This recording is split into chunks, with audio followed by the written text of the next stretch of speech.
everyone. It is Keeping It Real with Niki Shelton and special guest Kerri Selby with Fairway Mortgage. How are you doing today, Kerri? I'm doing great. Good. Sunshiny in the Pacific Northwest and loving it. I heard it's getting nice and warm there. I'm still away, so it's been really hot here and crazy, but a couple of thunderstorms here and there, but nothing crazy. So it's been kind of mellow weather. But yeah, we're sitting around 78 to 80 degrees, which is beautiful. That was our low one day and it was cold. So I'm kind of digging the warm weather though. I've been out enjoying it. So it's good. Nice. So we are talking about reverse mortgages, and I want to jump right into it today because we have a lot to go over. Yes. And I'm going to go ahead and just pull up where we got started last time. We were talking about how much time you have available. So you had said that, if you had, for instance, like you had the primary person was living in the house and let's say they had a medical issue, as they were getting older, they had a medical issue and had to go assisted living.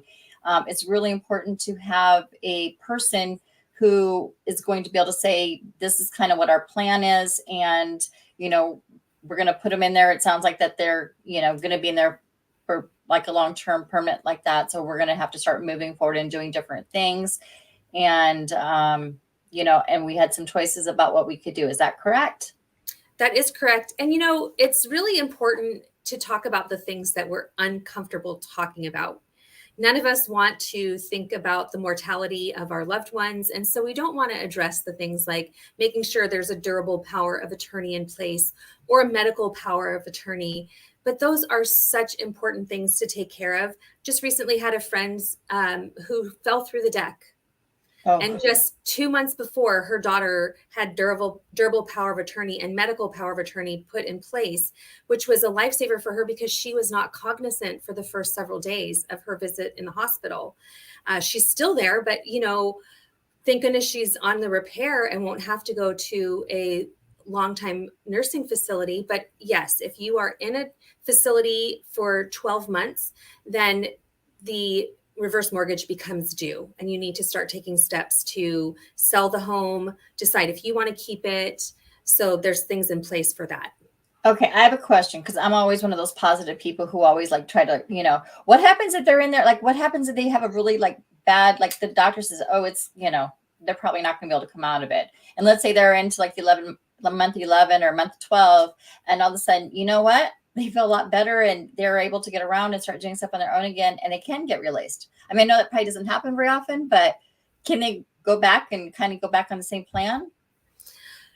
Well, if it's less than 12 months, yes. But if it's more than 12 months, by that time, everything has already been put in motion.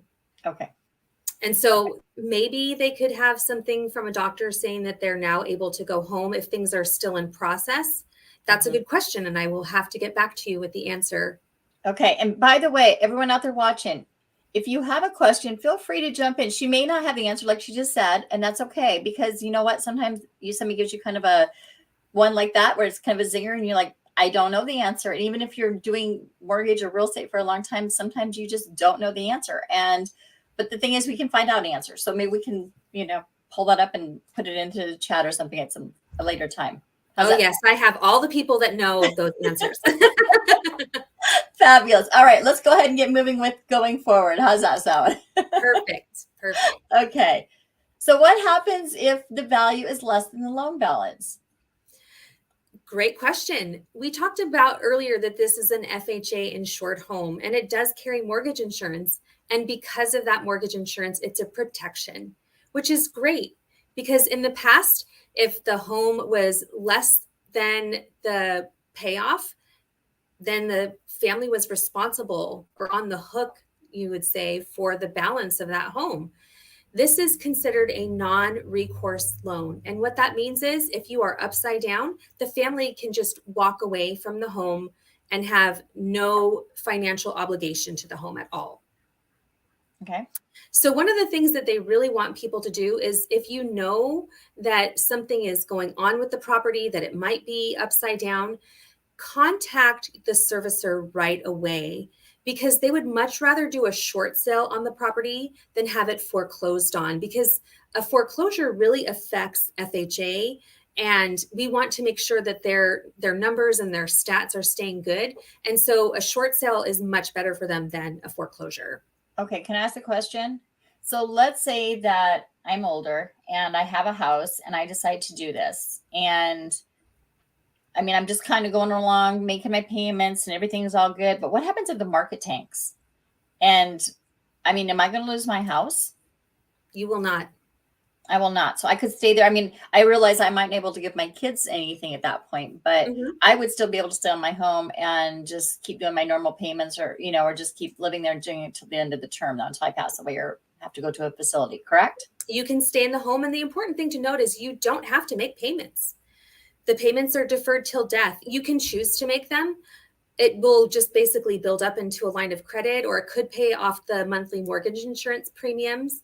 But it is a loan that you do not ever have to make a payment again. Okay. Just the only thing I'll will my family have to make payments? Will my family have to make payments? Property taxes and homeowners insurance. Okay. So as long as I'm paying those, that I would be able to just live there until I passed away, and that would be okay. Correct. And my kids wouldn't be responsible for anything. Okay. I think that's a pretty good deal. I mean, especially if I was older, I mean, you know, obviously our goal is always to leave our, you know, dependents some extra cash and let them like be happier and, you know, get some stuff out of it. But at least they wouldn't have to worry about me. Right.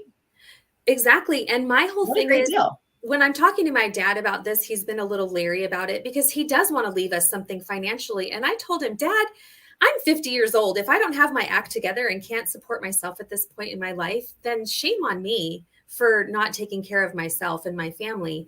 I am no longer your responsibility financially. I'm not waiting for you to pass away so I can get some type of inheritance. And I think that is definitely an older mindset.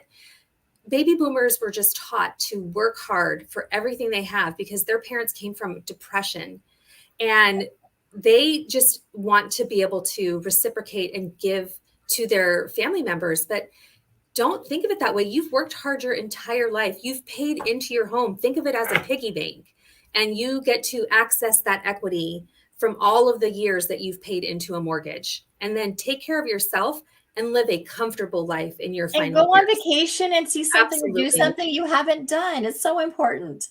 It is. It is. You know, what is life worth living if you don't get to enjoy the fruits of your labors? We all work, you know, we're one of the only countries that work as long as we do. Americans just work until they're at least 62 to 65. And most people can't afford to even retire at that age. So use your home equity. Okay. Good advice. Okay. Anything else that we need to know about on this slide? What else can you tell me? Anything else? So if the family does want to keep the property because it's been in the family for generations, you absolutely can do that. And the servicer will sell the home to you at 95% of the current appraised value. Okay. So that means that if it appraises a little bit, I mean, like if it appraises, I get to buy it for a little bit less. Is that right? Yes, for 5% less than what the appraised value is. That's not a bad deal either. I mean, that pretty much pays for like, you know, your closing costs almost. So that's absolutely kind of kind of a big deal. Okay, cool. Good to know. Okay. And that's just it on that slide. Okay, let's go ahead and move on. Sorry, I have my glasses on, so I can't see. So I'm reading the big stuff and I go from there. I read it earlier though, so that way we can go back and talk about. So what happens to the funds left in the loan? This is a good question. So, you know, let's say I am paying my mortgage and my stuff, and I'm that old person, and, you know, I'm finally passing away and stuff like that. But there's still a lot of funds left in my house. I mean, my house appreciated and I have some more equity built in. What happens to those? Whatever it says right there, whatever has not been borrowed does not have to be repaid. So whatever equity is left in the property goes to the borrower or the estate. And it's something important to know too, is that these can close in a family trust. So if the home is in a trust, it is a little more protected, and it helps. You know, you always want to talk to a financial advisor or a tax accountant about the inheritance tax, but often it can protect against having to pay those inheritance taxes. Yeah. And hey, a good question out there, because this is really important. And I know a lot of people like who haven't done this. If you have not or wrote up a will yet or had an attorney write up a will, I highly recommend it. I mean, I think it's really good because I mean, the states can get so messy sometimes, and there's I've multiple different parties and seen different things and stuff like this, and it's really important to have that will and make sure it's up to date the way that you want it. So make sure you do that and go talk to your family attorney and make sure that happens. Okay, continue Absolutely. on, Kerri. That was my public service announcement for today. And now seriously, that's part of that conversation that we don't always like to have with our parents, because we don't want them to think we're being morbid or expecting them to die next week, but it's just important to protect everybody. So and they get their wishes expressed. I mean, that's one of the main things, is like what they actually wanted when they died, and up to that time, that those are being honored and moving forward in the manner that they wanted them to. Absolutely. Okay. Go ahead, continue. Sorry. So one of the things that is asked, often you can get a line of credit with your reverse mortgage. So if you have enough equity in the property, and you need to take out money to do repairs around the house, to put away for a rainy day, you want to take that vacation, you need a new vehicle, you are now homebound and you need to have somebody in your home to take care of you, that goes into that line of credit. But once the person who resides in the home passes away, that line of credit is frozen. So the power of attorney cannot borrow against that. But the money gets absorbed back into the equity of the home. Whatever is remaining in that line of credit goes back into the equity of the home. Okay, good to know. Okay. And there is something called a LISA. It is a set aside for property taxes and homeowners insurance, because some people want it just to be on autopilot to get paid. So you can have that done. And they do collect enough funds in that LISA account until you're 105 years old. So once again, if there are still funds left in that LISA, it just gets absorbed back into the equity of the property. Okay, that sounds like a good deal too. Yes. And you can also sell a home if your current home has a reverse mortgage. So it's important to know that too. I'm sorry, repeat that one more time. You can still sell a home if you have a reverse mortgage on your property. Okay. Because and is it assumable? It is not assumable. Okay, good to know that too. Okay. Mm-hmm. We're ready for the next slide? Yes. Okay. Okay. So what can cause the loan to default? So like if I'm not paying attention, doing what I'm supposed to be doing, then what could happen? If you are not current on your property taxes or homeowners insurance, or if you have a homeowners association is not kept current, then they have the right to come in and default on the loan for that. If the home is not maintained. So because this is FHA insured, they do inspections. They make sure the property is in good order, because they want to make sure that when the home is ready to sell again, it is sellable. Okay, so I have to, as a homeowner, then I'm an older person. Again, I'm pretending I'm the old person here. So, well, I am getting old, but not quite that old. but I have to allow people into my home to view the home. How often does that happen? What does that look like? What kind of process is that? Most of the time, it's more of an outside inspection. If they need to come inside, they schedule an appointment for that, because that is a good question. You want, as you become older, you become more wary of other people. You don't want to just let anybody into your home. So they would have to identify themselves. Oh, absolutely. But, they want to make sure. And, unlike other things, they actually do have inspectors that come out and check the properties. So it is not they say they're going to do it, but they're not going to. No, they absolutely do. Okay, good to know. And then, I know, I've had, people around me who've gotten older and stuff, and, they do a pretty good job of maintaining their home, but, it's not like when they're younger and they've got a lot of energy. They're, you get tired when you get older, right? So exactly, you're not out there doing as much. So do they give you like notices like, hey, you know what, you've got some like dry rot at the bottom of your, on some of these boards, so you need to replace it? Do they give you a chance to fix the issue if there are issues that are found, or, does that automatically go into default? No, they give you an opportunity to rectify it for sure. Okay. And you could use that loan to help pay for some of that if that was the situation. Yes. If you have money in that line of credit, you can draw from that. Absolutely. And do those home repairs, which is really great. I have a borrower right now who needs a ramp put on her home because she doesn't have as much mobility. And so she's going to use her line of credit to be able to put in a ramp. and get a sit down mower for her acreage. Awesome. Yeah. I think I would have a smaller acreage, but Yeah. I know how it is when you fall in love with those properties sometimes. And yeah, it's hard to give them up sometimes. And she's been there for over 50 years. So that is a game changer too. Well, hopefully she's got enough where, she's got enough equity. She can get some help. So sounds Absolutely. like a lot. So one thing important to note too, is that you have to reside in the home as your primary residence. It cannot be vacated or turned into an investment property. That is another thing that could make the loan default as well. But you could still sell it and then move into another home and still do a reverse mortgage on that one because of the way you're going to use that. Is that right or no? It is correct. Okay. Yeah. Okay. Just making sure I got my facts right. Okay. We're ready for slide 8? Yes. Okay. All right. So why is borrowed occupancy is important? So I know, like you had mentioned before, you said, like if, like, let's say my husband's 62 and I'm only 58 or 55 or something like that. We're not going to go into numbers here, right? But, but he could apply for that, but I wouldn't necessarily be able to be part of that yet until I hit that age. Is that what I'm understanding? Is that kind of what we're talking about here? He can still do a reverse mortgage. You'd be a non-borrowing spouse at that point, but you could still be on title of the property. They would have to take into consideration your age. So the younger you are, the less equity you're able to tap into. So that's something that they factor in as well, is your age with how much equity you're able to access. Okay, so I've got a question here, and I don't know if this one might be more of a legal one. I don't know if this might be above what. So we live in Washington. We're a community property state. So like my house in Washington belongs to me and my husband. It's a 50-50 split. And with that being said, I can take my 50% and I can will it to my kids, or I could will it to my dog, or I could will it to whoever I want to. And it really is separate. It was my understanding of what he wants to do as well. I mean, there's like a percentage factor.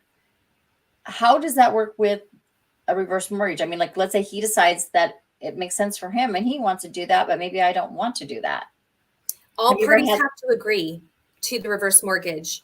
And even a situation that you are the younger spouse, you still have to go through the mandatory counseling. And that's another thing, is every person that does a reverse mortgage needs to do a counseling session just to make sure that they know all of the benefits and all of the drawbacks from being in a reverse mortgage. So it's important that all parties agree, otherwise it cannot be done. Okay, so he could not do it without me. We'd have to agree on it together is what I'm understanding. Yes. And then, okay. And then I guess at the end, if we both were to pass, then whatever our wills would say at that point in time, it would be, or, our time of passing, that would be divvied up that way. That is correct. Okay, just making sure. Okay. Yeah. Good questions for you today, right? There are a lot of good questions, and it's important to know these facts because everybody is a little unique. Every situation is a little unique too. So you will be getting an occupancy questionnaire yearly just to make sure you're maintaining the home.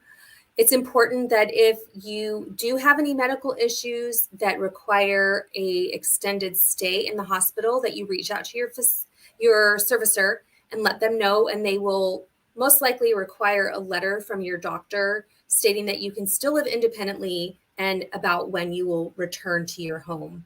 Okay. So for instance, like, I'm an older person. Let's say that I was, getting in and out of the bathtub or something, and I fell and I broke my hip. So I would be having to probably do some rehab or something, and I might have to go live in like an assisted living place for a little bit.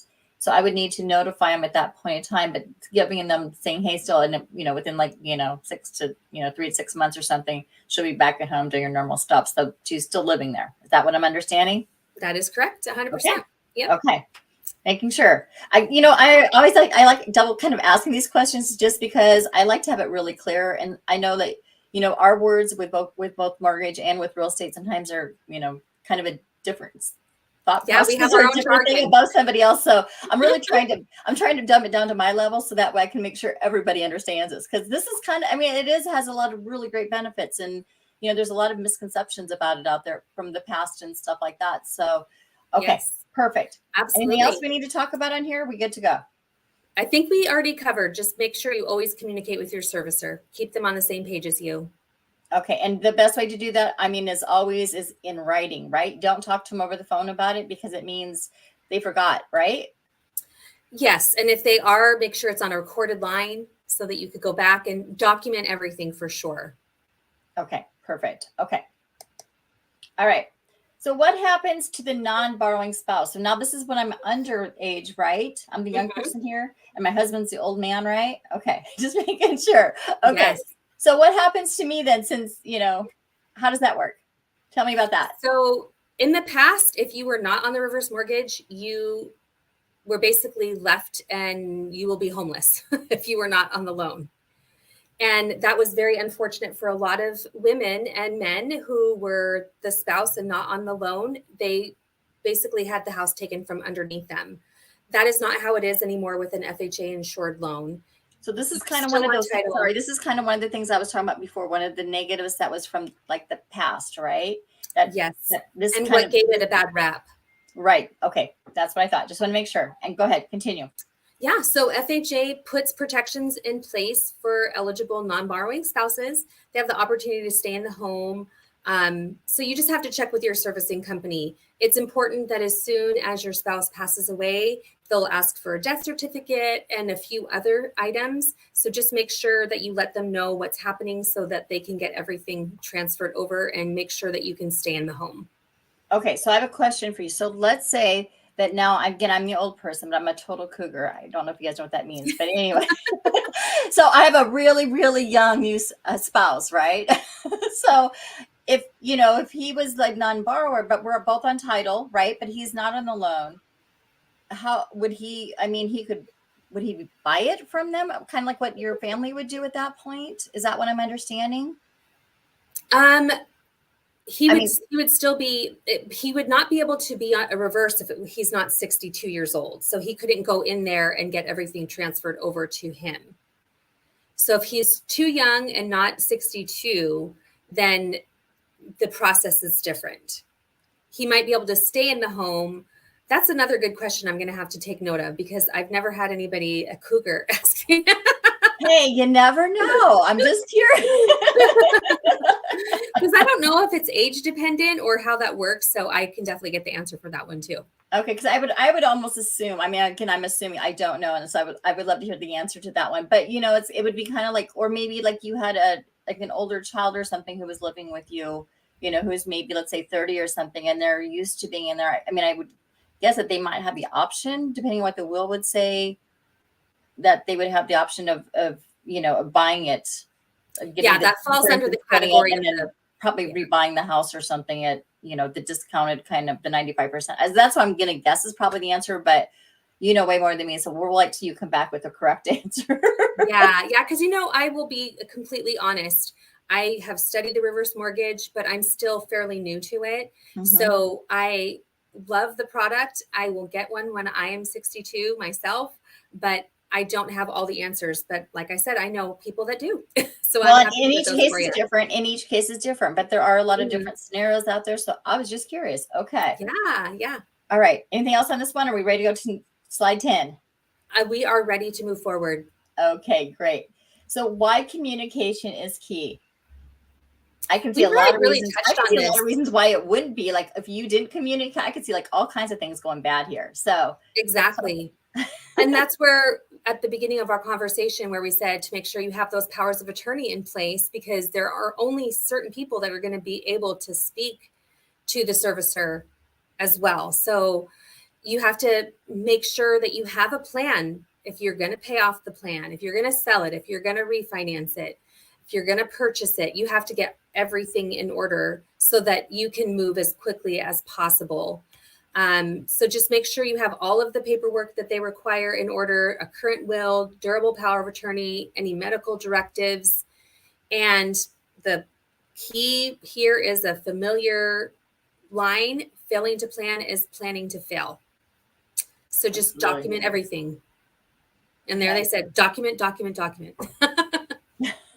It's really important though, because, like people don't always remember what, like it was mentioned about the verbal thing. I mean, I guess if it was recorded, it might be okay, but you really need to make sure it's in writing because, if somebody said something, and their wills doesn't reflect that, you're out of luck. So Exactly.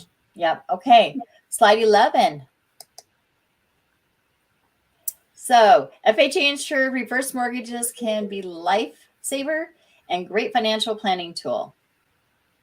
They absolutely can. And it's another way of not having to use a 401k that is a taxable thing to withdraw money from. And that's another thing when people are doing their planning for retirement, you can meet with your financial advisor and ask them, like, would it be better for me to get a reverse mortgage and tap into my equity with a line of credit versus pulling from my 401k, which is taxed every time I remove money? So this is just a great way to plan for your financial future. Okay, so again, I'm an older person, right? I'm in my house here. I've been here for like a long time. I got steps. It's too much. I don't want to do this anymore. Can I move? You said I could move, right? So I could take some of that and move. But again, I would talk to my financial advisor first to make sure that, where I want to take some of the funds out to do it or whatever. Mm-hmm. But I could still have all those options, right? You do. And I think the most important thing of looking at this is that there are so many people that are just living on next to nothing. And so this is an opportunity for people to actually have a quality of life by using their home equity.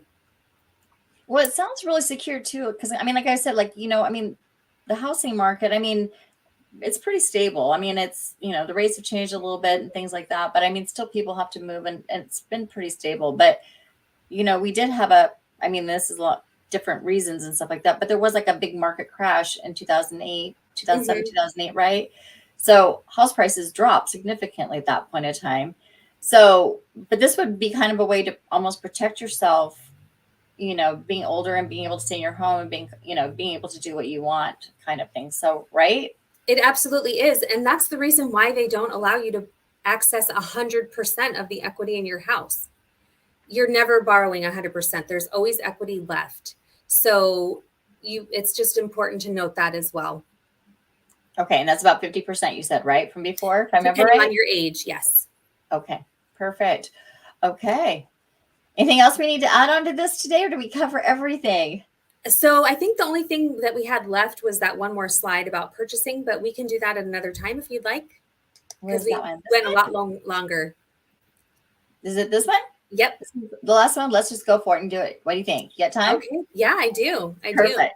Okay. And so you had a scenario, right, Niki? Your own mom. Yeah, my own mom. She's been in her house. She's got about a third of an acre. She's got a 2-story or tri-level home.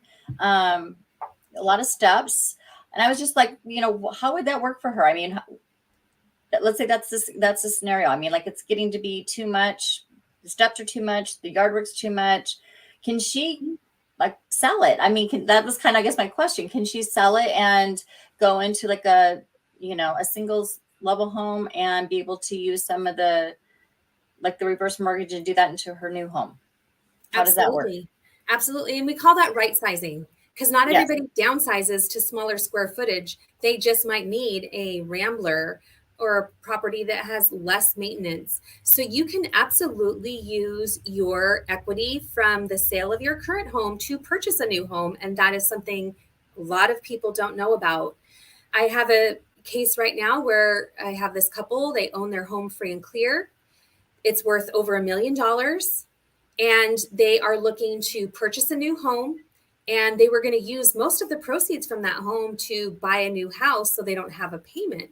And I said, well, that's a good option, but there are other options out there where you're not having to pay cash for the entire amount. You can use half of that amount to put as the down payment, but it's not a down payment. It's actually securing the house with a reverse. It's called a HECM for purchase, a home equity conversion mortgage. So you're converting your equity into a mortgage for your home. And that also has deferred payments till death. So whatever's left, say you put your proceeds from the house after excise tax and all of the other wonderful things that come along with selling a home, maybe you net out of the $1 million, you net maybe $925.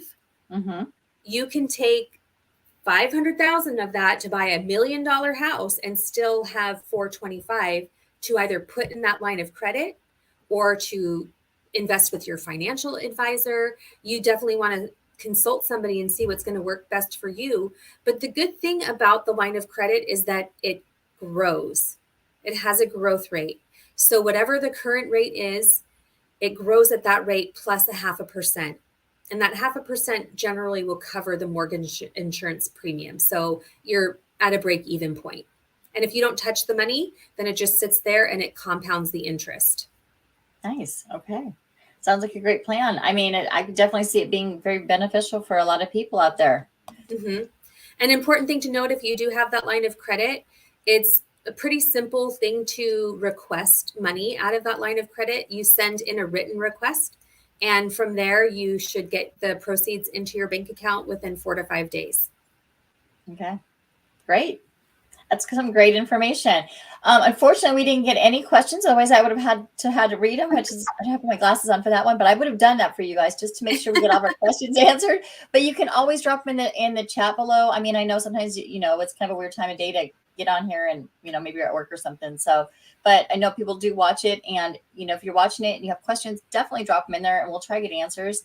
Kerri has been studying this it's been a long time. I mean, you've been spending a lot of time on this. I remember when we first started talking about it, you were so excited about it. So yes, I'm glad that we can share it with everyone. Thank you for joining me.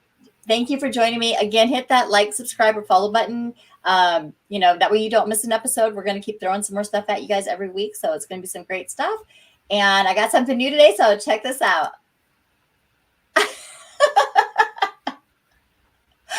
Anyway, thanks all for joining us. Thank you.